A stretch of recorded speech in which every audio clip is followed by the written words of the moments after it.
This is the basic daily cleaning procedure on a La Marzocco Swan. Start with the two thumb screws and probably have to twist these counterclockwise around 10 times.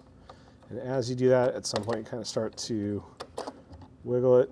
And in this case, the cone dropped out. Sometimes the cone will stay up in there, but first step is to remove this. Make sure that your green rubber gasket or whatever color they might be on subsequent editions is there. You'll know that you have successfully removed the cone, not just because it's in your hand, but like the machine should blink.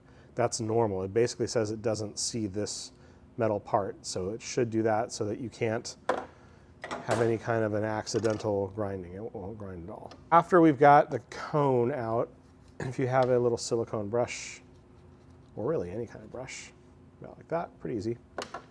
The cone pops out, and there's no real correct orientation as long as you're not trying to go upside down. So if it's here, or here, or here, or here, when the cone is up there, you'll be fine. But we're gonna leave it out.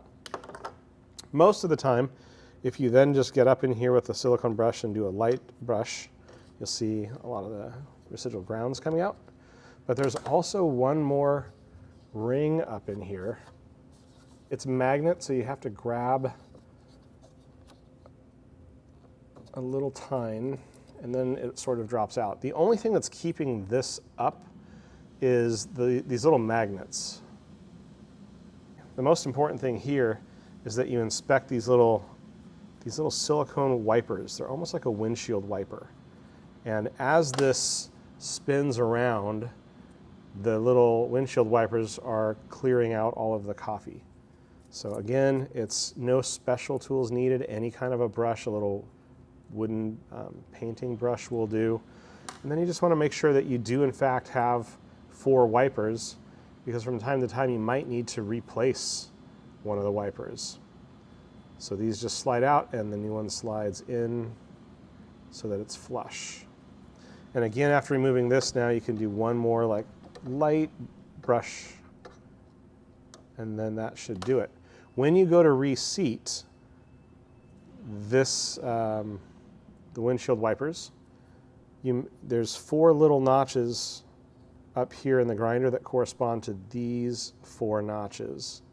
So to get this correctly reseated, you're probably going to have to go up and then twist.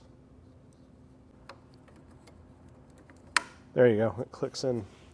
Then once you've done that, the cone can go back in. Sometimes the cone won't always stay in, but you can follow it up with this. Line up your thumb screws by making sure that all of this cone, the lower cone, is inside the second cone, and then that should give you